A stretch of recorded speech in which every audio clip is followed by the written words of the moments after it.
ನಮಸ್ಕಾರ ಕರ್ನಾಟಕದ ಎಲ್ಲ ವಿದ್ಯಾರ್ಥಿಗಳಿಗೆ ನಾನು ನಿಮ್ಮ ಪ್ರೀತಿಯ ಎಚ್ ಎಂ ರಾಠೋಡ್ ಶ್ರೀ ಗುರುಕುಲ ಅಕಾಡೆಮಿ ಬೆಂಗಳೂರು. ಆತ್ಮೀಯ ವಿದ್ಯಾರ್ಥಿಗಳೇ, ನಿನ್ನೆ ದಿನ ನಾವು ಅಂತಾರಾಷ್ಟ್ರೀಯ ಸಂಘಟನೆ ಬಗ್ಗೆ ನೋಡಿದ್ದೀವಿ. ಅಂತಾರಾಷ್ಟ್ರೀಯ ಸಂಘಟನೆಯಲ್ಲಿ ನಿನ್ನೆ ಇಸ್ರೋ ಸಂಸ್ಥೆ ಬಗ್ಗೆ ಆಲ್ರೆಡಿ ನಿಮಗೆ ಹೇಳಿದ್ದೀನಿ. ಇಸ್ರೋ ಸಂಸ್ಥೆ ಹುಟ್ಟಕ್ಕೆ ಏನು ಕಾರಣ, ಮೊದಲನೇ ಮಹಾಯುದ್ಧ, ಎರಡನೇ ಮಹಾಯುದ್ಧ ಮತ್ತು ಅದು ಸಂಬಂಧಪಟ್ಟಂತೆ ಲೀಗ್ ಆಫ್ ನೇಷನ್ಸ್ ಬಗ್ಗೆ ಹೇಳಿದ್ದೀನಿ. ಆಮೇಲೆ ಇಸ್ರೋ ಸಂಸ್ಥೆ ಬಗ್ಗೆ ಹಳೆಯ ಕ್ವಶನ್ಸ್ ಪೇಪರ್ ಅತಿ ಹೆಚ್ಚಿನ ಪ್ರಮಾಣದಲ್ಲಿ ಬರೋದ್ರಿಂದ ನಿನ್ನೆ ಇಸ್ರೋ ಸಂಸ್ಥೆ ಬಗ್ಗೆ ಹೇಳಿದೆ. ದಿನಾಲೂ ಒಂದು ಅಂತಾರಾಷ್ಟ್ರೀಯ ಸಂಘಟನೆ ಬಗ್ಗೆ ಅಂದ್ರೆ ಅಂತಾರಾಷ್ಟ್ರೀಯ ಸಂಘಟನೆ ಬಗ್ಗೆ ಡಿಸ್ಕಸ್ ಮಾಡೋಣ.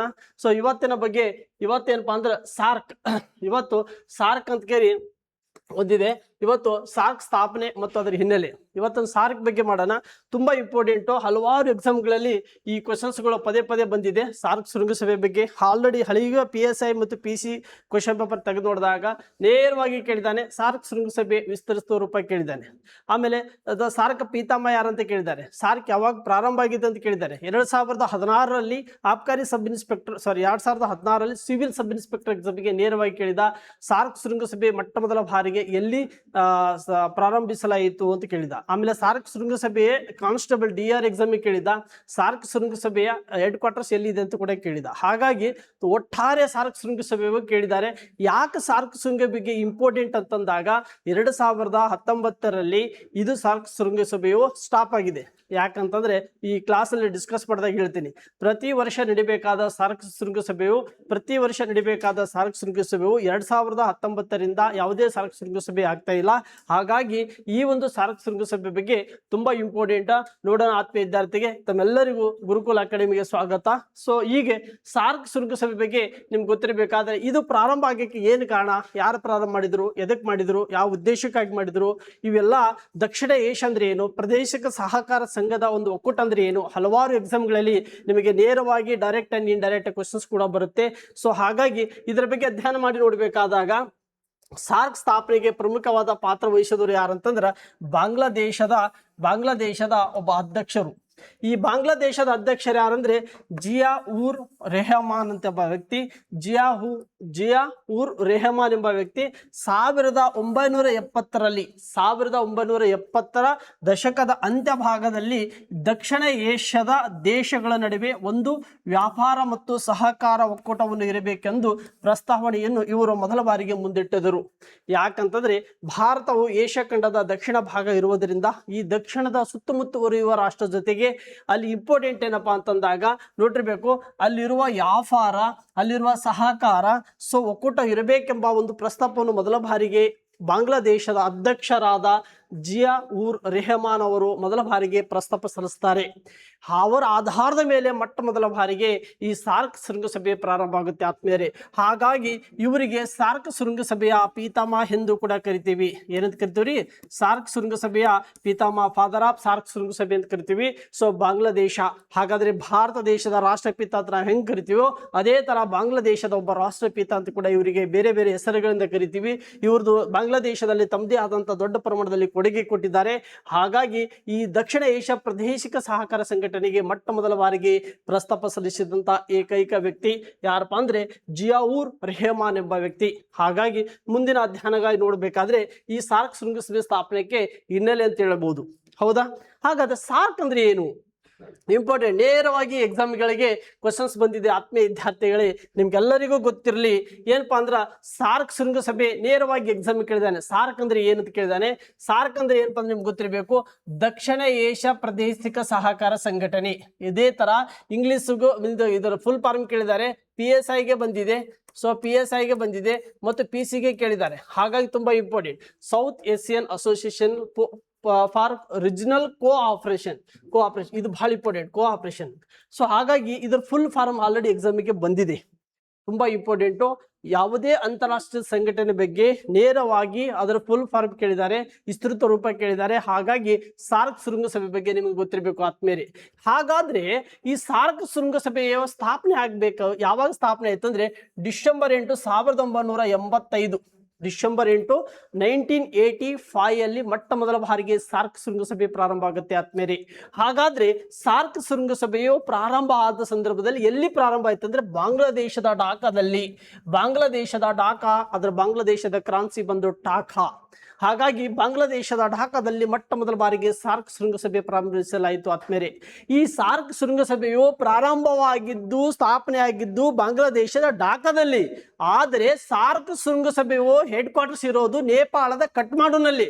ತುಂಬಾ ಇಂಪಾರ್ಟೆಂಟ್, ಹಲವಾರು ವಿದ್ಯಾರ್ಥಿಗಳು ಎಕ್ಸಾಮಿಗೆ ಕೇಳಿದ್ದಾರೆ. ಇದು ನೇರವಾಗಿ 2019ರಲ್ಲಿ ಸಿವಿಲ್ PSI ಎಕ್ಸಾಮಿಗೆ ಕೇಳಿದ್ದಾರೆ ಆದ್ಮೇಲೆ. ನೀವು ಹೋಗಿ ಕ್ವಶನ್ಸ್ ಪೇಪರ್ ತೆಗೆದ್ಬಹುದು. ಕ್ವಶನ್ಸ್ ಏನು ಕೇಳಿದ್ದಾರೆ, ಸಾರ್ಕ್ ಶೃಂಗಸಭೆಯು ಪ್ರಾರಂಭ ಆಗಿದ್ದು ಎಲ್ಲಿಂದ ಕೇಳಿದ್ದಾರೆ. ಹಾಗಾಗಿ ಎಕ್ಸಾಮ್ ಹಾಲಲ್ಲಿ ಕುಂತರು 90% ಹುಡುಗರು ಎಲ್ಲ ನೇಪಾಳದ ಕಠ್ಮಂಡು ಹಾಕಿದ್ರು. ಆದ್ರೆ ಬಾಂಗ್ಲಾದೇಶದ ಢಾಕಾದಲ್ಲಿ ಮೊಟ್ಟ ಮೊದಲ ಬಾರಿಗೆ ಸಾರ್ಕ್ ಶೃಂಗಸಭೆಯನ್ನು ಪ್ರಾರಂಭ ಆಗುತ್ತೆ ಆದ್ಮೇಲೆ. ಬಾಂಗ್ಲಾದೇಶದ ಢಾಕಾದಲ್ಲಿ ಮೊಟ್ಟ ಮೊದಲ ಬಾರಿಗೆ ಸಾರ್ಕ್ ಶೃಂಗಸಭೆ ಪ್ರಾರಂಭಿಸಲಾಯಿತು. ಆದ್ರೆ ಸಾರ್ಕ್ ಶೃಂಗ ಕೇಂದ್ರಕ್ಕೆ ಸರಿ ಹೆಡ್ ಕ್ವಾರ್ಟರ್ಸ್ ಎಲ್ಲಿದೆ, ನೇಪಾಳದ ಕಠ್ಮಂಡುನಲ್ಲಿದೆ. ಇಂಪಾರ್ಟೆಂಟ್, ಎರಡೂ ಕಂಟ್ರಿಗಳು ಬಹಳ ಇಂಪಾರ್ಟೆಂಟ್. ಓಕೆ, ಸೊ ಹಾಗಾದ್ರೆ ಇದರ ಘೋಷವಾಕ್ಯ ಕೇಳಿದ್ದಾರೆ. ಸೊ ಹಾಗಾಗಿ ಎಕ್ಸಾಮ್ಗಳಿಗೆ ನಿಮಗೆ ಆಲ್ಮೋಸ್ಟ್ ಇದು ಅಪರೂಪ ಬರಲ್ಲ.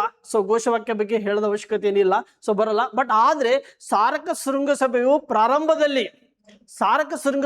ಪ್ರಾರಂಭದಲ್ಲಿ ಎಷ್ಟು ರಾಷ್ಟ್ರಗಳು ಇದ್ದವು? ಹೌದಾ, ಸಾರ್ಕ್ ಶೃಂಗವು ಪ್ರಾರಂಭದಲ್ಲಿ ಎಷ್ಟು ರಾಷ್ಟ್ರಗಳು ಇದ್ದವು ಅಂತ ಎಕ್ಸಾಮಿಗೆ ಕೂಡ ಕ್ವಶನ್ಸ್ಗಳು ಕೇಳಿದ್ದಾರೆ. ನಿಮ್ಗೆಲ್ಲರಿಗೂ ಗೊತ್ತಿರಲಿ, ಈ ಸಾರ್ಕ್ ಶೃಂಗವು ಪ್ರಾರಂಭದಲ್ಲಿ ಎಷ್ಟು ರಾಷ್ಟ್ರಗಳು ಇದ್ದು ಅಂದ್ರೆ 7 ರಾಷ್ಟ್ರಗಳು ಇದ್ದು. ಎಷ್ಟಿದ್ದು ರೀ? 7 ರಾಷ್ಟ್ರಗಳು ಇದ್ದು. ಆದ್ರೆ ಪ್ರಸ್ತುತ ಈ ಸಾರ್ಕ್ ಶೃಂಗಸಭೆಯು ಎಷ್ಟದವೋ 8 ರಾಷ್ಟ್ರಗಳನ್ನು ಒಳಗೊಂಡಿದೆ. ಹಾಗಾಗಿ 8 ರಾಷ್ಟ್ರಗಳು ಪ್ರಸ್ತುತವಾಗಿದೆ. ಹಾಗಾದ್ರೆ ಈ ಸಾರ್ಕ್ ಶೃಂಗವು 8ನೇ ರಾಷ್ಟ್ರನಾಗಿ ಅಧಿಕ ಬಂದಿದ್ದು ಯಾವುದಂದ್ರೆ ಅಫ್ಘಾನಿಸ್ತಾನ ರಾಜಧಾನಿ ಕಾಬೂಲ್. ಸೊ ಈ ಅಫ್ಘಾನಿಸ್ತಾನದ ಏನಪ್ಪ ಅಂದ್ರೆ 2007ರಲ್ಲಿ 14ನೇ ಶೃಂಗಸಭೆಯಲ್ಲಿ ಸದಸ್ಯತ್ವವನ್ನು ಪಡೆಯಲಾಯಿತು. ಹೌದಾ, 14ನೇ ಶೃಂಗಸಭೆಯಲ್ಲಿ, ಅದು 14ನೇ ಶೃಂಗಸಭೆ ಇಂಡಿಯಾದಲ್ಲಿ ನಡೀತೆ. ಇಂಡಿಯಾದ ಎಂತ ಸ್ವಾಭಿಮಾನ ರಾಷ್ಟ್ರ, ಎಂತ ಒಂದು ಒಳ್ಳೆ ರಾಷ್ಟ್ರಪ್ಪ ಅಂತಂದಾಗ ಎಲ್ಲದಕ್ಕೆ ಅವಕಾಶ ಮಾಡಿಕೊಡುವಂತಹ ದೇಶ. ಹಾಗಾಗಿ ಸೊ 2007ರಲ್ಲಿ 14ನೇ ಶೃಂಗಸಭೆಯಲ್ಲಿ ಅಫ್ಘಾನಿಸ್ತಾನ ಸದಸ್ಯತ್ವ ಕೊಡುತ್ತೆ. ಹಾಗಾಗಿ ಟೋಟಲ್ 8 ರಾಷ್ಟ್ರಗಳಿದಾವೆ. ಹೌದಾ, ಅಂದ್ರೆ ನಿಮ್ಗೆ ಗೊತ್ತಿರಬೇಕು, ಭಾರತ ದೇಶದ ಸುತ್ತಮುತ್ತಲಿರುವ ದೇಶ, ಭಾರತ ದೇಶದಲ್ಲಿರೋ ಸುತ್ತಮುತ್ತಲಿರುವ ಅಂದ್ರೆ ಏಷ್ಯಾ ದಕ್ಷಿಣ ಭಾಗ ಇರುವುದರಿಂದ ದಕ್ಷಿಣದ ಪ್ರಾದೇಶಿಕ ಸಹಕಾರ ಒಕ್ಕೂಟವಾಗಿರುತ್ತದೆ.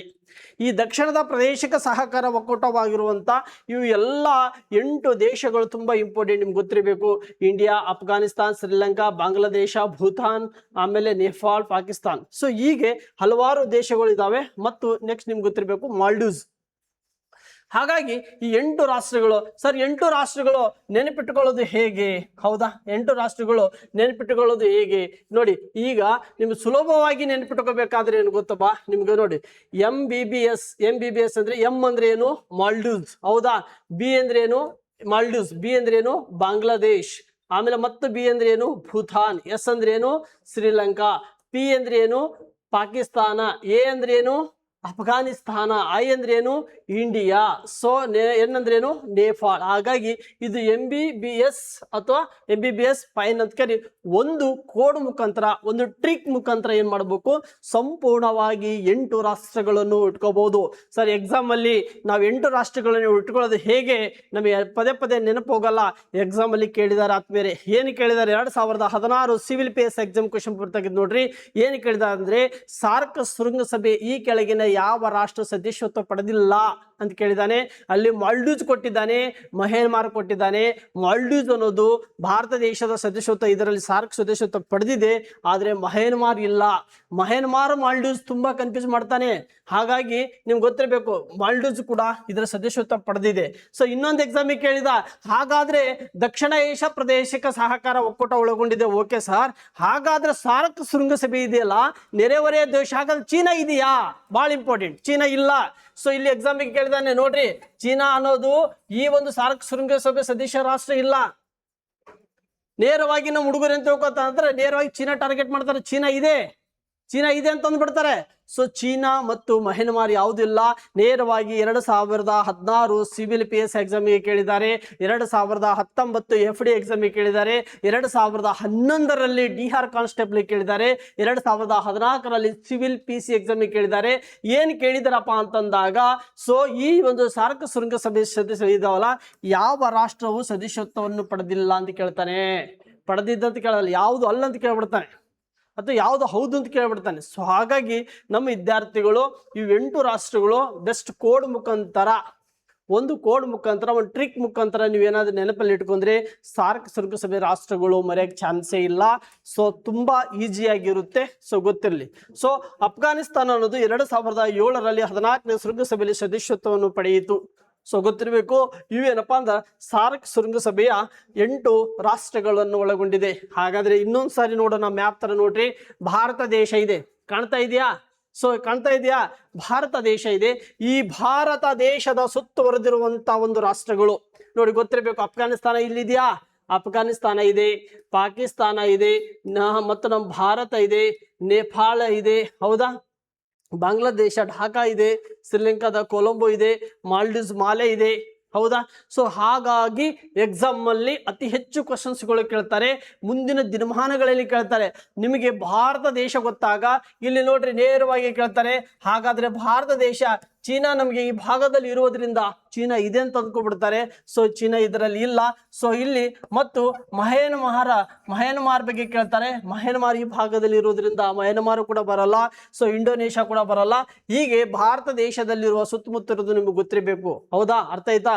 ಸೊ ಈ ಭಾಗದಲ್ಲಿ ಟೋಟಲ್ ಕರಾವಳಿ ಪ್ರದೇಶ ಇದೆ. ಈ ಭಾಗದಲ್ಲಿ ಕರಾವಳಿ ಇರೋದ್ರಿಂದ, ಸೊ ಅರಬ್ಬಿ ಸಮುದ್ರ, ಬಂಗಾಳ ಕೊಲ್ಲಿ ಇರೋದ್ರಿಂದ, ಹಿಂದೂ ಮಹಾಸಾಗರ ಇರೋದ್ರಿಂದ ಇದು 2 ಕಂಟ್ರಿ ಇದೆ. ಒಂದು ಶ್ರೀಲಂಕಾ ಇದೆ, ಇನ್ನೊಂದು ಮಾಲ್ಡೀವ್ಸ್ ಇದೆ. ಸೊ 2 ಭಾಗ ದಕ್ಷಿಣ ಬಂದ್ರೆ ಇವೆಲ್ಲ ಭಾಗದಲ್ಲಿ ಮೇಲುಗಡೆ ಬರುವಂತದ್ದು. ಸೊ ಗೊತ್ತಿರಬೇಕು.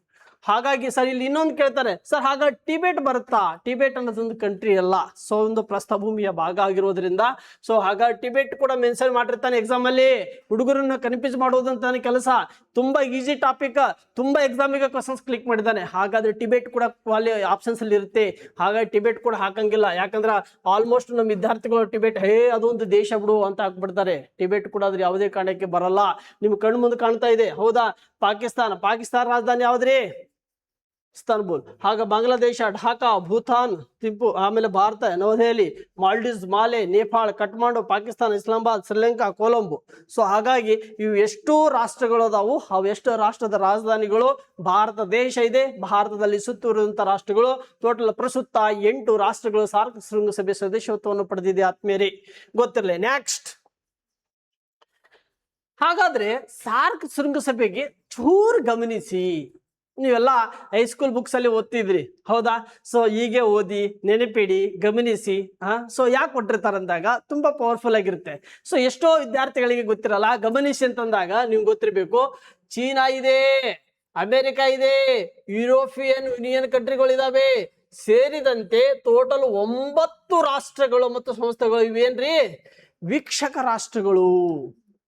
ಇವೇನ್ ಮಾಡದ್ರಿ? ವೀಕ್ಷಕ ರಾಷ್ಟ್ರಗಳು 9 ಇದಾವೆ. ಸರ್ 8 ಅವನ ಎಕ್ಸಾಮ್ ಕೇಳ್ಬಿಡ್ತಾನೆ. 8 ಸಾರ್ಕ್ ಶೃಂಗಸಭೆ ಕೇಳಲ್ಲ. ಸಾರ್ಕ್ ಶೃಂಗಸಭೆಯ ವೀಕ್ಷಕ ರಾಷ್ಟ್ರಗಳು ಎಷ್ಟು ಅಂತ ಕೇಳ್ಬಿಡ್ತಾನೆ. ಹಾಗಾದ್ರೆ ನಮ್ ಸರ್ 8 ಹೇಳಿದಾನಲ್ಲಿ ವೀಕ್ಷಕ ಯಾವ ಒಂದು? ಸಹಜವಾಗಿ ಹುಡುಗರಿಗೆ ಕನ್ಫ್ಯೂಸ್ ಮಾಡಕ್ ಸ್ಟಾರ್ಟ್ ಆಗತ್ತೆ.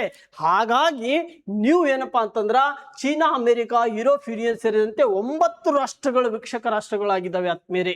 ಸೊ ಹಾಗಾಗಿ ಗೊತ್ತಿರಬೇಕು, ಎಕ್ಸಾಮ್ಗಳಲ್ಲಿ ಹೆಚ್ಚು ಪ್ರಮಾಣದಲ್ಲಿ ಕ್ವಶನ್ಸ್ಗಳು ಬರುವುದರಿಂದ ಇದರ ಬಗ್ಗೆ ಸ್ವಲ್ಪ ನೋಡ್ಬೇಕು. ನೋಡಿ, ಈಗ ಈ ನಮ್ಮ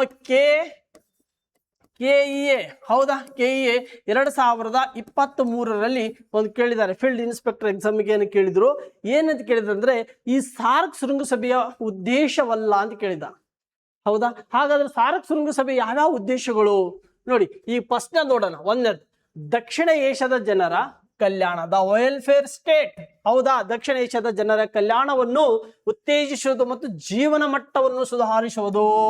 ಯಾವ ಭಾಗ ಕೇಳಂದ್ರೆ ದಕ್ಷಿಣ ಏಷ್ಯಾ ಕೇಳಾನ. ಆಪ್ಷನ್ಸ್ ಅಲ್ಲಿ ಏನ್ ಕೊಡ್ತಾನ? ಉತ್ತರ ಏಷ್ಯಾ ಕೊಡ್ತಾನೆ ಅಥವಾ ಪಶ್ಚಿಮ ಈ ಭಾಗ ಕೊಟ್ಟು ಸ್ಟೇಟ್ಮೆಂಟ್ ಅಲ್ಲಿ ರಾಂಗ್ ಮಾಡ್ತಾನೆ. ಈಜಿ ಕ್ವಶನ್ಸ್ಗಳು, ಬಟ್ ಅಲ್ಲಿ ನಿಮಗೆ ಗೊತ್ತಿರಬೇಕು ದಕ್ಷಿಣ ಏಷ್ಯಾದ ಜನರ ಕಲ್ಯಾಣ. ದ ವೆಲ್ಫೇರ್ ಅನ್ನೋದು ತಮ್ಮ ಜೀವನ ಮಟ್ಟವನ್ನು ಸುಧಾರಿಸಿಗೋಸ್ಕರ, ಮತ್ತು ಎರಡನೇದೇನಂದ್ರೆ ಆ ಪ್ರದೇಶದಲ್ಲಿರುವ ಆರ್ಥಿಕ ಬೆಳವಣಿಗೆ ಆಗಿರ್ಬೇಕು, ಎಕನಾಮಿಕ್ ಆಗಿರಬಹುದು, ಸೋಷಿಯಲ್ ಆಗಿರಬಹುದು, ಅಥವಾ ಕಲ್ಚರ್ಸ್ ಆಗಿರಬಹುದು. ತುಂಬಾ ಇಂಪಾರ್ಟೆಂಟ್ ಆಗಿ ಗೆಳೆಯರೆ, ಅಲ್ಲಿ ಇರುವ ಆರ್ಥಿಕ ಬೆಳವಣಿಗೆ ಇರ್ಬೋದು, ಎಕನಾಮಿಕ್ ಗ್ರೋತ್ ಆಗಿರ್ಬೋದು, ಸಾಮಾಜಿಕ ಪ್ರಕ್ರಿಯೆ ಆಗಿರ್ಬೋದು, ಸಾಂಸ್ಕೃತಿಕ ಡೆವಲಪ್ಮೆಂಟ್ ಆಗಿರ್ಬೋದು, ಆ ಕ್ಷೇತ್ರದಲ್ಲಿ ವೇಗಗೊಳಿಸುವಂತ ಕಾರ್ಯ ಕೂಡ ಮಾಡುತ್ತೆ. ಹಾಗಾಗಿ ಗೊತ್ತಿರಬೇಕು. 1, 2. ನೆಕ್ಸ್ಟ್, ದಕ್ಷಿಣ ಏಷ್ಯಾ ರಾಷ್ಟ್ರಗಳ ನಡುವೆ ಏನ್ರಿ ಸಾಮೂಹಿಕ ಸ್ವಾವಲಂಬನೆ. ಸೊ ಅಲ್ಲಿ ಶಾಂತಿ, ಭದ್ರತೆ, ಸುವ್ಯವಸ್ಥೆಯನ್ನು ಕಾಪಾಡೋಗೋಸ್ಕರ ಒಂದು ಆತ್ಮೀಯರಿಂದ ಇರುತ್ತೆ. ನೆಕ್ಸ್ಟ್, ಪರಸ್ಪರ ನಂಬಿಕೆ ಮತ್ತು ತಿಳುವಳಿಕೆ, ಒಬ್ಬರಿಂದ ಒಬ್ಬರ ನಂಬಿಕೆ ತಿಳುವಳಿಕೆ ಇರೋದ್ರಿಂದ ವಿಶೇಷ ಗೊತ್ತಿರ್ಬೇಕು. ಈಗ ಇವು 1, 2, 3, 4 4 ಏನದಾವ ಸರ್, ತುಂಬಾ ಇಂಪಾರ್ಟೆಂಟ್ಸ್. ಇದ್ರ ಉದ್ದೇಶ ಏನಿರೋದು, ಇದ್ರ ಉದ್ದೇಶ. ಆದ್ರೆ ಇಲ್ಲಿ ವಿಶೇಷ ಸಂಸ್ಥೆಗಳಿದೆ, ಸ್ಪೆಷಲ್ಸ್ ಆಗಿ ನೋಡ್ಬೇಕಾದ್ರೆ ಸ್ಪೆಷಲಿಸ್ಟ್ ಬಾಡೀಸ್ ಅಂದ್ರೆ ವಿಶೇಷ ಸಂಸ್ಥೆಗಳು. ಹಾಗಾದ್ರೆ ಸಾರ್ಕ್ ಅಭಿವೃದ್ಧಿ ನಿಧಿ ಅಂತ ಕೇಳ್ತಾನವ. ಸಾರ್ಕ್ ಅಭಿವೃದ್ಧಿ ನಿಧಿ ಇರೋದು ಎಲ್ಲಿ? ಭೂತಾನ್. ಸಾರ್ಕ್ ಅಭಿವೃದ್ಧಿ ನಿಧಿ ಇರೋದು ಭೂತಾನ್. ಅದೇ ರೀತಿ ದಕ್ಷಿಣ ಏಷ್ಯಾ ಯೂನಿವರ್ಸಿಟಿ ಇರುತ್ತೆ, ಅದು ಭಾರತ ದೇಶದಲ್ಲಿದೆ. ಎಲ್ಲರೂ ಗಾಬರಿ. ಹೌದಾ? ಅಲ್ಲಿ ಕ್ವಶನ್ಸ್ ಕೇಳಿದೆ, ದಕ್ಷಿಣ ಏಷ್ಯಾ ವಿಶ್ವವಿದ್ಯಾಲಯ ನಾವು ಓದೇ ಇಲ್ಲಲ್ಲ ಸರ್, ಇದು ಎಲ್ಲಿದು ಬಂತು ಸರ್? ಹಾಗಾಗಿ ಅವನು ನಾಳೆ ಎಕ್ಸಾಮ್ ಕೇಳ್ತಾನೆ. ಸೊ ಒಂದಿಶ ಬರೀರಿ, ದ ಮ್ಯಾಚ್ ದ ಫಾಲೋವಿಂಗ್ ಕೇಳ್ಬಿಡ್ತಾನೆ questions. The match the following ಕೇಳಿದಾಗ ಹಾಗಾಗಿ ನಿಮಗೆ ಸಾರ್ಕ್ ಅಭಿವೃದ್ಧಿ ನಿಧಿ 2 ಗೊತ್ತಿರಬೇಕು, ಮತ್ತು ದಕ್ಷಿಣ ಏಷ್ಯಾ ವಿಶ್ವವಿದ್ಯಾಲಯ ಗೊತ್ತಿರಬೇಕು, ಮತ್ತು ಸಾರ್ಕ್ ಪ್ರಾದೇಶಿಕ ಗುಣಮಟ್ಟ ಸಂಸ್ಥೆ ಢಾಕಾದಲ್ಲಿದೆ. ಆಮೇಲೆ ಸಾರ್ಕ್ ಮಧ್ಯಸ್ಥಿಕ ಮಂಡಳಿ ಅಂತಿದೆ, ಅದು ಪಾಕಿಸ್ತಾನದಲ್ಲಿದೆ. ಇಲ್ಲಿ ಇರಬೇಕಾಗಿದ್ದು ಭೂತಾನ, ಭಾರತ, ಢಾಕಾ, ಪಾಕಿಸ್ತಾನ, ಇವು 4 ಬಗ್ಗೆ ಗೊತ್ತಿರಬೇಕು. ಯಾಕಂದ್ರೆ ಸ್ಪೆಷಲ್ ಆಗಿರುವಂತ ಬಾಡೀಸ್ ಅಂದ್ರೆ ವಿಶೇಷ ಸಂಸ್ಥೆಗಳು ಕೆಲಸದ ಒತ್ತಡಗಳನ್ನು ತಡೆಗಟ್ಟಕ್ಕೆ ಹಂತವಾಗಿ ಸಂಸ್ಥೆಗಳನ್ನು ಸ್ಥಾಪನೆ ಮಾಡಿದ್ದಾರೆ. ಸೊ ಹಾಗಾಗಿ ಇದರ ಬಗ್ಗೆ ನಿಮಗೆ ಸಂಪೂರ್ಣವಾಗಿ ನಾಲೆಜ್ ಇರಲಿ ಆತ್ಮೇಲೆ. ನೆಕ್ಸ್ಟ್ ಏನಪ್ಪಾ ಅಂತಂದಾಗ ಪ್ರಮುಖ ಒಪ್ಪಂದಗಳು. ಸೊ ಇಲ್ಲಿ ಗೊತ್ತಿರ್ಬೇಕು ನಿಮ್ಗೆ ಸಪ್ತಾ ಮತ್ತು ಸಪ್ತಾ ಅಂತ ಇವೆರಡೂ ಗೊತ್ತಿರಬೇಕು. ಇವೇನಪ್ಪ? ವ್ಯಾಪಾರ ಉತ್ತೇಜನಕ್ಕಾಗಿ ದಕ್ಷಿಣ ಏಷ್ಯಾದ್ಯತೆ ವ್ಯಾಪಾರ ಒಪ್ಪಂದ ಮಾಡೋಗೋಸ್ಕರ ನೋಡಿ. ಸಪ್ತಾ ಅನ್ನೋದು ಮುಕ್ತ ವ್ಯಾಪಾರ ಪ್ರದೇಶ, ಹೌದಾ? ಸಪ್ತಾ ಅಂತ ಅನ್ನೋದು ಒಪ್ಪಂದಗಳು ಮಾಡಿಕೊಳ್ಳುವುದು ಎರಡೇ. ಇದು ಎಕನಾಮಿಕ್ ಆಗಿ ನಿಮಗೆ ಕಾಮನ್ ಆಗಿ ಗೊತ್ತಿರಬೇಕು. ಎಕ್ಸಾಮ್ಗಳಲ್ಲಿ ನೇರವಾಗಿ ಕೂಡ ಕ್ವಶನ್ಸ್ಗಳು ಕೇಳ್ತಾರೆ. ಆದ್ರೆ ಇದು ಸವಾಲುಗಳು ಏನು, ಬಹಳ ಇಂಪಾರ್ಟೆಂಟ್. ಏನ್ ಚಾಲೆಂಜ್ ಆಗಿ ಏನಿದೆ, ಏನು ಈ ದಕ್ಷಿಣ ಏಷ್ಯಾ ಪ್ರಾದೇಶಿಕ ರಾಷ್ಟ್ರಗಳು ಅದಾವಲ್ಲ, ಇವು ಏನ್ ಚಾಲೆಂಜ್ ಆಗಿ ತಗೋತಾ ಇದ್ದಾರೆ, ಏನ್ ಸಾರ್ಕ್ ಶೃಂಗಸಭೆ ಏನ್ ಚಾಲೆಂಜ್ ಮಾಡ್ತಾ ಇದೆ, ಬಹಳ ಇಂಪಾರ್ಟೆಂಟ್. ನೀವು ನಾಳೆಗೆ ಯಾವ್ದಾದ್ರ PSI ಎಕ್ಸಾಮ್ ಬರಿತಾ ಇದ್ರಿ ಅಂದ್ರೆ ನಿಮಗೆ ನೇರವಾಗಿ ಪ್ರಬಂಧದಲ್ಲಿ ಇಂಥವೆಲ್ಲ ಕೊಟೇಶನ್ ತಗೋಬೇಕು. ಹೌದಾ? ದಕ್ಷಿಣ ಏಷ್ಯಾದ ಯಾವುದೋ ಒಂದು ಭಾರತದ ನೆರೆಹೊರೆ ದೇಶಗಳ ಬಗ್ಗೆ ಸಂಪೂರ್ಣವಾಗಿ ಬರೀರಿ ಅಂತ ಒಂದು 600 ಶಬ್ದ ಮೀರಿದಂತೆ ಒಂದು ಪ್ರಬಂಧ ಕೇಳ್ಬಿಡ್ತಾನೆ. ಆ ಟೈಮಲ್ಲಿ ಇಂಥವೆಲ್ಲ ಟಾರ್ಗೆಟ್ ಮಾಡಬೇಕು. ಏನಂತಂದ, ಭಾರತ ಪಾಕಿಸ್ತಾನ ನಡುವೆ ರಾಜಕೀಯ ಭಿನ್ನಾಭಿಪ್ರಾಯದಿಂದ, ಯಾವ್ದ್ರಿ? ರಾಜಕೀಯ ಭಿನ್ನಾಭಿಪ್ರಾಯದಿಂದ ಸಂಘಟನೆಯು ನಿಷ್ಕ್ರಿಯಗೊಂಡಿದೆ. 2016 ನಂತರ ಯಾವುದೇ ಅಧಿಕೃತ ಶೃಂಗಸಭೆ ನಡೆದಿಲ್ಲ. ಯಾಕೆಂತ ಹೇಳೋಣ, 2016ರಲ್ಲಿ ಜಮ್ಮು ಅಂಡ್ ಕಾಶ್ಮೀರದ ಊರಿ ಎಂಬ ಸ್ಥಳದಲ್ಲಿ ಏನಾಯ್ತು? ಉಗ್ರಗಾಮಿಗಳು ಅಟ್ಯಾಕ್ ಮಾಡಿದ್ರು. ಭಾರತ ದೇಶ ಫುಲ್ ಅಟ್ಯಾಕ್ ಮಾಡಿದ್ರು. ಆ ಒಂದು ಉಗ್ರಗಾಮಿಗಳು ಅಟ್ಯಾಕ್ ಮಾಡಿದ ಅಧಿಕೃತ ಶೃಂಗಸಭೆ ನಡೆದಿಲ್ಲ. ಭಾರತ ದೇಶ 2016ರಿಂದ 2019 ನೋಡ್ರಿ, 2019 ಪಾಕಿಸ್ತಾನದಲ್ಲಿ ನಡಿಬೇಕಂತ ಘೋಷಣೆ ಕೊಟ್ಟಿದೆ. ಆದ್ರೆ ಭಾರತ ದೇಶ ಏನ್ ಹೇಳುತ್ತೆ, ನಾನು ಸದಸ್ಯತ್ವ ರಾಷ್ಟ್ರಪಡ, ನಾನು ಭಾಗ ಆಗಿಲ್ಲ. ಯಾಕಾಗ? ಭಾರತ ದೇಶ ಆ ಸಾರ್ಕ್ ಶೃಂಗಸಭೆಯಲ್ಲಿ ಭಾಗಿಯಾಗಲ್ಲ ಅಂದ್ರೆ ನಾವಾಗಲ್ಲ. ಯಾವುದು? ಮಾಲ್ಡೀವ್ಸ್ ಬಂತು, ಭೂತಾನ್ ಬಂತು, ಬೇರೆ ಬೇರೆ ರಾಷ್ಟ್ರಗಳು ಭಾರತ ಸಪೋರ್ಟ್ ಕೊಡ್ತು. ಹಾಗಾಗಿ ರದ್ದಾಗಿದೆ. ಯಾಕಂತಂದ್ರೆ ಮತ್ತು ಬಿಮ್ಸ್ಟೆಕ್ ಅಂತಿದೆಯಲ್ಲ, ನಂತರ ಈತ ಪ್ರದೇಶಕ್ಕೆ ಒಪ್ಪೋದಕ್ಕೆ ಹೆಚ್ಚು ಒತ್ತು ಕೂಡ ಕೊಟ್ಟು ಮುಂದಿನ ದಿನಮಾನದಲ್ಲಿ ಕೂಡ ಕಂಟಿನ್ಯೂ ಮಾಡಿದ್ರು. ಸೊ ಈಗ ಇಂಪಾರ್ಟೆಂಟ್ ಆದ ನಿಮ್ಗೆ ಗೊತ್ತಿರಬೇಕು. ಸೊ ಇಲ್ಲಿ ಇಂಪಾರ್ಟೆಂಟ್ ಏನಪ್ಪಾ ಅಂತಂದಾಗ, ಈಗ ಬಹಳ ಇಂಪಾರ್ಟೆಂಟ್ ಈ ಚಾರ್ಟ್ ಇದೆಯಲ್ಲ, ಅತಿ ಹೆಚ್ಚು ಕ್ವಶನ್ಸ್ಗಳು ಕೇಳಿದ್ದಾರೆ ಎಕ್ಸಾಮಿಗೆ. ಹೆಂಗು ಕ್ವಶನ್ಸ್ಗಳು ಕೇಳಿದಾರಪ್ಪ, ಇಂಪಾರ್ಟೆಂಟ್. ಈಗ 1ರಿಂದ 16 ಶೃಂಗಸಭೆವರೆಗೂ ನೀವು ಬಾಯ್ಪಟ್ ಮಾಡ್ಕೊಳ್ಳೋದು, 19ನೇ ಶೃಂಗಸಭೆಯಲ್ಲಿ ಇಟ್ಕೊಳ್ಳೋದಲ್ಲ. ಒಬ್ಬ ಸ್ಪರ್ಧಾತ್ಮಕ ಪರೀಕ್ಷೆ ಓದು ವಿದ್ಯಾರ್ಥಿಗಳ ಏನ್ ಬೇಕು ಏನ್ ಬೇಡ ಅನ್ನೋದು ಬಹಳ ಇಂಪಾರ್ಟೆಂಟ್. ಸರ್ ಇಲ್ಲಿ ಸಾರ್ಕ್ ಶೃಂಗಸಭೆ ನಡೆದಿದೆ, ಓಕೆ ಇಂಪಾರ್ಟೆಂಟ್. ಸಾರ್ಕ್ ಕಮಿಟಿಗಳು ನಡೆದಿದೆ. ಅಲ್ಲಿ ಇಂಪಾರ್ಟೆಂಟ್ ಏನಪ್ಪಾ ಅಂತಂದಾಗ 1, 2, 8, 14, 18 ಮತ್ತು 19. ಯಾಕೆ ಸರ್ ಇವೇ ಇಂಪಾರ್ಟೆಂಟ್? ಇವು ಯಾಕೆ ಇಂಪಾರ್ಟೆಂಟ್? ಇವೇ ಇಲ್ಲೂ ಎಲ್ಲ ಬಿಟ್ಟು ಇವೇ ಯಾಕೆ ಇಂಪಾರ್ಟೆಂಟ್ ಅಂದಾಗ ನೋಡಿ ಗಮನಿಸಿ ಆದ್ಮೇಲೆ 1ನೇ ಶೃಂಗಸಭೆ 1985ರಲ್ಲಿ ನಡೆಯುತ್ತೆ. ಅದು ನಡೆದಿದೆ ಎಲ್ಲಿ ಅಂದ್ರೆ ಬಾಂಗ್ಲಾದೇಶದ ಢಾಕಾದಲ್ಲಿ ನಡೆದಿದೆ. ಅಲ್ಲಿ ಬಾಂಗ್ಲಾದೇಶದಲ್ಲಿ ಢಾಕಾದಲ್ಲಿ ನಡೆದಾಗ ಸಾರ್ಕ್ ಶೃಂಗಸಭೆಯು ಯಾವ್ದ್ರಿ ಸಾರ್ಕ್ ಶೃಂಗಸಭೆಯು ಸಾರ್ಕ್ ಅಧಿಕೃತ ಸ್ಥಾಪನೆ ಆಯಿತು. ಯಾವಾಗ 1985 ಡಿಸೆಂಬರ್ 8. ಅವ ಅಧಿಕೃತವಾಗಿ ಅಂದ್ರೆ ಫಸ್ಟ್ ಬಹಳ ಇಂಪಾರ್ಟೆಂಟ್ ಅಂತ ಅರ್ಥ. ಮೊದಲ ಶೃಂಗಸಭೆ ಬಹಳ ಇಂಪಾರ್ಟೆಂಟು. ಆದ್ರೆ 2ನೇ ಶೃಂಗಸಭೆ ಇದಲ್ಲ ವೆರಿ ವೆರಿ ಇಂಪಾರ್ಟೆಂಟ್. ಯಾಕೆ ವೆರಿ ವೆರಿ ಇಂಪಾರ್ಟೆಂಟ್ ಅಂದಾಗ ಯಾರಂದ್ರೆ ರಾಜೀವ್ ಗಾಂಧಿ. ಯಾವ ಗಾಂಧಿ ರೀ? ರಾಜೀವ್ ಗಾಂಧಿ ದೇಶದ ಪ್ರಧಾನಮಂತ್ರಿ ಇದ್ದಾಗ ನಡೆದಿದ್ದು ಭಾರತದಲ್ಲಿ ಎಲ್ಲಿಪ್ಪ ಅಂತಂದಾಗ ಬೆಂಗಳೂರಿನಲ್ಲಿ ನಡೆದಿತ್ತ. ಅದು ಬಹಳ ಇಂಪಾರ್ಟೆಂಟ್. ಯಾಕೆ ನಾವು ಕನ್ನಡಿಗರು ಎಕ್ಸಾಮ್ ಕ್ವಶನ್ಸ್ ಟಾರ್ಗೆಟ್ ಮಾಡ್ತಾನೆ ಕಣ್ರಿ. ಯಾವುದೇ ಶೃಂಗಸಭೆಯು ಭಾರತ ಎಸ್ಪೆಷಲಿ ಕರ್ನಾಟಕದಲ್ಲಿ ನಡೆದಿದ್ರೆ 100% ಮುಂದಿನ ದಿನಮಾನದಲ್ಲಿ ಎಕ್ಸಾಮ್ ಕ್ವಶನ್ಸ್ ಬರುತ್ತೆ. ಯಾಕಂದ್ರೆ ಸಾರ್ಕ್ ಶೃಂಗಸಭೆಯು ಯಾವಾಗ 19 ಸಾರ್ಕ್ ಶೃಂಗಸಭೆಯಲ್ಲಿ ಯಾವುದೇ ಸಾರ್ಕ್ ಶೃಂಗಸಭೆಯು ಭಾರತದಲ್ಲಿ ನಡೆದಿಲ್ಲ ಸರ್. ಇದು ಕರ್ನಾಟಕದಲ್ಲಿ ನಡೆದಿಲ್ಲ. ಇದು ಒಂದೇ ಕರ್ನಾಟಕದಲ್ಲಿ ನಡೆದಿದ್ದರಿಂದ ಎಕ್ಸಾಮ್ಗಳಿಗೆ ಟಾರ್ಗೆಟ್ ಮಾಡ್ತಾರೆ. ಆಲ್ರೆಡಿ ಟಾರ್ಗೆಟ್ ಮಾಡಿದ್ದಾನೆ.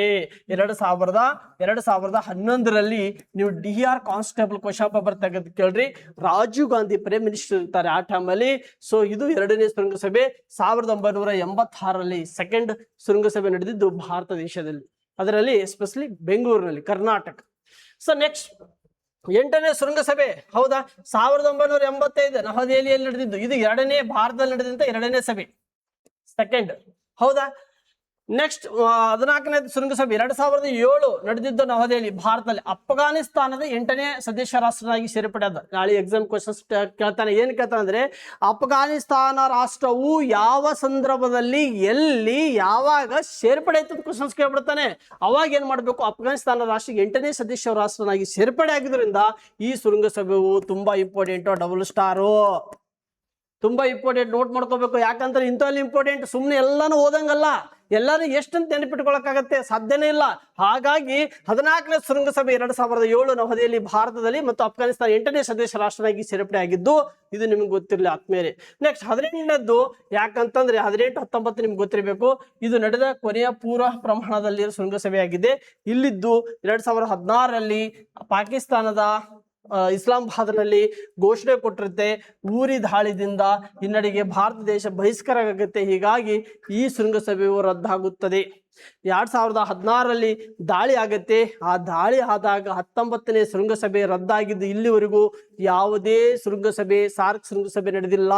ಯಾವುದೇ ಸಾರ್ಕ್ ಶೃಂಗಸಭೆ ನಡೆದಿಲ್ಲ. ನಿಮ್ಗೆ ಗೊತ್ತಿರಲಿ. ಇದು ಎಕ್ಸಾಮ್ಗೆ ಕೂಡ ನೇರವಾಗಿ ಕ್ವಶನ್ಸ್ಗಳು ಬರುತ್ತೆ, ಗೊತ್ತಿರಬೇಕು. 2016 ಎಕ್ಸಾಮ್ ಇದು ನಡೆಯಕ್ಕೆ ಏನು ಕಾರಣ? ಇಲ್ಲಿವರೆಗೂ ವಾದ ವಿವಾದವಿದೆ. ಈ ಒಂದು ಕ್ವಶನ್ಸ್ಗಳು ನಿಮಗೆ ಜಸ್ಟ್ ನಿಮಗೆ GS ಪೇಪರ್ಗಲ್ಲ, ಸಾರ್ಕ್ ಶೃಂಗಸಭೆ ದೊಡ್ಡ ಮಟ್ಟದಲ್ಲಿ ವಾದ ಇದೆ. ಪಾಕಿಸ್ತಾನದಲ್ಲಿ ಘೋಷಣೆ ಕೊಡೋದ್ರಿಂದ ಭಾರತ ದೇಶ ಭಾಗಿಯಾಗಲ್ಲ ಅಂತ ಕೇಳಿರುತ್ತೆ. ಭಾರತ ದೇಶ ಬರಲ್ಲ ಅಂದ್ರೆ ಉಳಿಕಿದ ರಾಷ್ಟ್ರ ಕೂಡ ಬರ್ತಾ ಇಲ್ಲ. ಹಾಗಾಗಿ ರದ್ದಾಗ್ತಾ ಇದೆ. ಸೊ ಹಾಗಾಗಿ ಇದ್ರ ಬಗ್ಗೆ ಗೊತ್ತಿರಬೇಕು. ಯಾವತ್ತು ನಮಗೆ ವಾದ ವಿವಾದ ಇರುತ್ತೆ ಅದ್ರ ಬಗ್ಗೆ ಸಂಪೂರ್ಣವಾಗಿ ತಿಳ್ಕೊಬೇಕು. ಹಾಗಾದ್ರೆ ಸಾರ್ಕ್ ಶೃಂಗಸಭೆ ಪ್ರಸ್ತುತ ಇದ್ರ ಸ್ಥಿತಿ ಏನಿದೆ? ಈಗ ಕರೆಂಟ್ ಅಫೇರ್ಸ್ ಏನಾಗಿದೆ? ಈಗಿನ ಕರೆಂಟ್ ಅಫೇರ್ಸ್ ಅವಾಗಿ ನಾವು ನೋಡ್ಬೇಕಾದ್ರೆ ಏನ್ ಸ್ಟೇಟಸ್ ಇದೆ ಈ ಕರೆಂಟ್ ಅಫೇರ್ಸ್ ಅಂತ ನೋಡ್ಬೇಕು. ಅದೇ ಹೇಳಿದ್ನಲ್ಲ 2016ರಲ್ಲಿ ನಡೆದ ಪಾಕಿಸ್ತಾನ ಇಸ್ಲಾಮಾಬಾದ್ ನಡೆದ 19ನೇ ಶೃಂಗಸಭೆಯಲ್ಲಿ ರದ್ದಾಗಿದೆ. ಇಲ್ಲಿವರೆಗೂ ಯಾವುದೇ ಅಧಿಕೃತ ಶೃಂಗಸಭೆ ನಡೆದಿಲ್ಲ. ಇದು ಒಂದು ಬಹಳ ಇಂಪಾರ್ಟೆಂಟು. ಇಲ್ಲಿ ಇದಕ್ಕೆ ಪ್ರಮುಖವಾದ ಕಾರಣ ಏನಂದ್ರೆ ಭಾರತ ಮತ್ತು ಪಾಕಿಸ್ತಾನದಲ್ಲಿ ನಡೆದಂತ ಒಂದು ದಾಳಿ, ಎರಡು ದಾಳಿ. ಅದು ಗಡಿ ಆಚೆಗೆ ಭಯೋತ್ಪಾದನೆ ಕಾರಣದಿಂದ ಭಾರತ ಪಾಕಿಸ್ತಾನ ಅತಿಥಿ ಶೃಂಗಸಭೆ ಭಾಗವಹಿಸಲು ನಿರಾಕರಿಸಿದ್ದು ಒಂದೇ ಒಂದು ಕಾರಣ. ನೆಕ್ಸ್ಟ್ ಅವಾಗ ಏನ್ ಮಾಡಿದ್ರೆ ಇದು ಕೂಡ ಏನಪ್ಪಾ ಅಂದ್ರ ಬಿಮೆಸ್ಟಿಕ್ ಇದೆಲ್ಲ ಬೈ ಆಫ್ ದ ಬೆಂಗಾಲ್ ಯೂನಿಟಿವಿಟಿ for military structure technology and economics cooperative ಇದೆಲ್ಲ, ಇದು ಕೂಡ ದಕ್ಷಿಣ ರಾಷ್ಟ್ರ. ಇದನ್ನು 1997 ಜೂನ್ ಮಂತ್ ಅಲ್ಲಿ ಸ್ಥಾಪನೆ ಆಗುತ್ತೆ. ಇದರ ಹೆಡ್ ಕ್ವಾರ್ಟರ್ಸ್ ಕೂಡ ಬಾಂಗ್ಲಾದೇಶ ಢಾಕಾದಲ್ಲಿ ಇದೆ. ಇದ್ರ ಯಾವುದೋ ಬಿಮೆಸ್ಟಿಕ್ ಹೆಡ್ ಕ್ವಾರ್ಟರ್ಸ್ ಬಾಂಗ್ಲಾದೇಶ ಢಾಕಾ. ಹಾಗಾಗಿ ಈ ಒಂದು ಸಾರ್ಕ್ ಶೃಂಗಸಭೆ ಈ ಸಾರ್ಕ್ ಶೃಂಗಸಭೆಯನ್ನು ಬಿಟ್ಟು ಏನ್ ಮಾಡಿದ್ರು ಅಂದ್ರೆ ಎಲ್ಲಾ ಈ ರಾಷ್ಟ್ರಗಳು ಎದಕ್ಕೆ ಆದ್ಯತೆ ಕೊಟ್ರಿ? ಬಿಮೆಸ್ಟಿಕ್ ಆದ್ಯತೆ ಕೊಟ್ರು. ಬಿಮೆಸ್ಟಿಕ್ ಆದ್ಯತೆ ಕೊಟ್ರು. ಭಾರತ ಪ್ರಸ್ತುತ ಸಾರ್ಕ್ ಬದಲಿಗೆ ಬಿಮೆಸ್ಟಿಕ್ ಹೆಚ್ಚಿನ ಆದ್ಯತೆಗಳು ಕೊಟ್ಬಿಟ್ರು. ಯಾಕೆ ಆದ್ಯತೆ ಕೊಡಕ್ಕೆ ಕಾರಣ ಅಂತಂದ್ರೆ ಅದೇ 2016ರಲ್ಲಿ ದಾಳಿ ಆಯ್ತು. ಈ ಯಾವತ್ತು ಪಾಕಿಸ್ತಾನ ದಾಳಿ ಆಯಿತು ಅದೇ ಸಂದರ್ಭದಲ್ಲಿ ಸಾರ್ಕ್ ಅನ್ನು ರದ್ದು ಮಾಡಿ ಏನ್ ಮಾಡಿದ್ರು? ಬಿಮೆಸ್ಟಿಕ್ಗೆ ಪ್ರಯಾರಿಟಿ ಜಾಸ್ತಿ ಕೊಟ್ಟರು. ಬಿಮೆಸ್ಟಿಕ್ಗೆ ಪ್ರಯಾರಿಟಿ ಕೊಟ್ಟು ಮೂವ್ ಮಾಡ್ತಾ ಇದ್ದಾರೆ. ಪ್ರತಿದಿನ ಯಾವಾಗಾದ್ರೂ 6 ಮಂತ್ 3 ಮಂತ್ 2 ಮಂತ್ ಬಿಟ್ಬಿಟ್ಟು ಪ್ರಜಾವಾಣಿಯಲ್ಲಿ ಆರ್ಟಿಕಲ್ ಬರುತ್ತೆ. ಇದರ ವಾದದಲ್ಲಿ ನೆಕ್ಸ್ಟ್ ತುಂಬಾ ಜನ ಇದರಲ್ಲಿ ಸಾಮಾನ್ಯ ಸಭೆ ಯಾವುದು UN ಅಂದ್ರೆ ಈ ವಿಶ್ವಸಂಸ್ಥೆ ಸಾಮಾನ್ಯ ಸಭೆಯಲ್ಲಿ ಕೂಡ ಡಿಸ್ಕಸ್ ಆಗಿದೆ. ಭಾರತ ದೇಶ ಕೂಡ ಆದ್ರೆ ಅದು ಕೂಡ ಭಾರತ ದೇಶಕ್ಕೆ ಇರ್ತಾ ಇಲ್ಲ. ಸೊ ಹಾಗಾಗಿ ಇಷ್ಟು ಏನಪ್ಪಾ ಅಂದ್ರ ಸಾರ್ಕ್ ಶೃಂಗಸಭೆ ಬಗ್ಗೆ ನಿಮಗೆ ಇನ್ಫಾರ್ಮೇಶನ್ ಆಯ್ತು ಆದ್ಮೇಲೆ ಇಲ್ಲಿ ಇಂಪಾರ್ಟೆಂಟ್ ಏನಪ್ಪಾ ಅಂತ ಗೊತ್ತಿರ್ಬೇಕು ನಿಮಗೆ. ಒಂದು ಸಾರಿ ರಿಕಾಲ್ ಮಾಡೋಣ. ಎಕ್ಸಾಮಿಗೆ ತುಂಬಾ ಇಂಪಾರ್ಟೆಂಟ್. ಸಾರ್ಕ್ ಶೃಂಗಸಭೆ ಸ್ಥಾಪನೆ ಆಗಕ್ಕೆ ಮತ್ತು ಅದರ ಕಾರಣ ಏನು ಇದರ ಬಗ್ಗೆ ಸಂಪೂರ್ಣವಾಗಿ ಗೊತ್ತಾಗಬೇಕು. ಅದು ಆದ ನಂತರ ಸಾರ್ಕ್ ಶೃಂಗಸಭೆ ಪ್ರಾರಂಭ ಹೆಂಗಾಯ್ತು, ಅದರ ಸ್ಥಾಪನೆ, ಕಚೇರಿ, ಅದರ ಎಲ್ಲ A to Z ಎಲ್ಲ ರಾಷ್ಟ್ರಗಳ ಬಗ್ಗೆ ಡಿಸ್ಕಸ್ ಮಾಡಿದ್ದೀವಿ. ಪ್ರಸ್ತುತ ಸಾರ್ಕ್ ಸಭೆ ಸದಸ್ಯ ರಾಷ್ಟ್ರಗಳ ಬಗ್ಗೆ ಡಿಸ್ಕಸ್ ಮಾಡಿದ್ದೀವಿ. ಅದು ಆದ ನಂತರ ನೆಕ್ಸ್ಟ್ ಏನಪ್ಪಾ ಅಂದ್ರೆ ಅದರ ಉದ್ದೇಶವೇನಂತ ಕೇಳಿ ಮಾಡಿದ್ದೀವಿ. ನೆಕ್ಸ್ಟ್ ಅದರ ವಿಶೇಷ ಸಂಸ್ಥೆಗಳ ಬಗ್ಗೆ ನೋಡಿದ್ದೀವಿ. ಅದು ಆದ ನಂತರ ಒಪ್ಪಂದಗಳು, ಅದರ ಆದಂತಹ ಸವಾಲುಗಳು, ಅದು ಮುಗಿದ ನಂತರ ಎಷ್ಟು ಸಾರ್ಕ್ ಶೃಂಗಸಭೆ ನಡೆದಿದೆ, ಯಾವ್ಯಾವ ಸಾರ್ಕ್ ಶೃಂಗಸಭೆ ಇಂಪಾರ್ಟೆಂಟ್ ಅಂತ ನೋಡಿದ್ದೀವಿ. ಅದು ಆದ ನಂತರ ಪ್ರಸ್ತುತ ಈಗಿನ ಸಾರ್ಕ್ ಶೃಂಗಸಭೆ ಯಾವ ಒಂದು ಸ್ಟೇಟಸ್ ನಲ್ಲಿದೆ ಅಷ್ಟು ಕೂಡ ನೋಡ್ಕೊಂಡಿವಿ. ಮುಂದೆ ಬರುವಂತ ಎಲ್ಲಾ ಒಂದು ಆತ್ಮೀಯ ವಿದ್ಯಾರ್ಥಿಗಳಿಗೆ ಒಂದು ಮನವಿ ಏನಪ್ಪಾ ಅಂತಂದಾಗ ನಮ್ಮ ಶ್ರೀ ಗುರುಕುಲ ಅಕಾಡೆಮಿಯಲ್ಲಿ ಆನ್ಲೈನ್ ಮತ್ತು ಆಫ್ಲೈನ್ 2 ಬ್ಯಾಚ್ಗಳು ಪ್ರಾರಂಭ ಆಗಿದೆ. ಸೊ ಏನಪ್ಪಾ ಅಂತಂದಾಗ ಇಲ್ಲಿ ಸಂಪೂರ್ಣವಾಗಿ PC, PSI, KS ಮತ್ತು SD, FDS ಗ್ರೂಪ್ ಹಲವಾರು ಎಕ್ಸಾಮ್ಗಳಿಗೆ ರೆಡಿ ಆಗುವಂತ ವಿದ್ಯಾರ್ಥಿಗಳಿಗೆ ಸಂಪೂರ್ಣವಾಗಿ ತರಬೇತಿ ಇರುತ್ತೆ, ಮೆಂಟರ್ಶಿಪ್ ಇರುತ್ತೆ. ಮತ್ತು PC, PSI ಯಾರು ದೈಹಿಕ ಪರೀಕ್ಷೆಯಲ್ಲಿ ನಿಮಗೆ ಫಿಸಿಕಲ್ ಆಗ್ತಾ ಇಲ್ಲ ಅವರಿಗೂ ಕೂಡ ನಾವು ಟ್ರೈನಿಂಗ್ ಕೊಡ್ತಾ ಇದ್ದೀವಿ. ಇಲ್ಲೇ ಶ್ರೀ ಕಂಠೀರವ ಸ್ಟೇಡಿಯಂದಲ್ಲಿ ಟ್ರೈನಿಂಗ್ ಕೊಡ್ತೀವಿ. ಅದಕ್ಕೆ ಸಪ್ರೇಟ್ ಆಗಿ ಒಂದು ಕೋಚ್ ಇದ್ದಾರೆ. ಹಾಗಾಗಿ ನಿಮಗೆ ಯಾರ್ಯಾರಿಗೂ ನಮ್ಮ ಸಂಸ್ಥೆಗೆ ಸ್ವಲ್ಪ ನಿಮಗೆ ಏನಾದರೂ ಇನ್ಫಾರ್ಮೇಶನ್ ಕೇಳಬೇಕಾದ್ರೆ ದಯವಿಟ್ಟು ಈ ನಂಬರಿಗೆ ಕಾಲ್ ಮಾಡಿ ಇನ್ಫಾರ್ಮೇಶನ್ ಕೇಳಿ. ಹತ್ತಿರದವ್ರು ಯಾರಾದ್ರೂ ಇದ್ರೆ ನಮ್ಮ ಇನ್ಸ್ಟಿಟ್ಯೂಟ್ಗೆ ಬನ್ನಿ, ಹಾಜರಾಗಿ ನಾವಿರ್ತೀವಿ ನಿಮ್ಮ ಜೊತೆ. ನಿಮ್ಮನ್ನು ಅಧಿಕಾರಿಗಳನ್ನಾಗಿ ಮಾಡುವುದೇ ನಮ್ಮ ಗುರಿ ಎಂಬ ಹೇಳುತ್ತಾ ಎಲ್ಲರಿಗೂ ಒಳ್ಳೆಯದಾಗಲಿ. Thank you. ನಿಮ್ಮ ಆತ್ಮೀಯ ಥ್ಯಾಂಕ್ ಯು.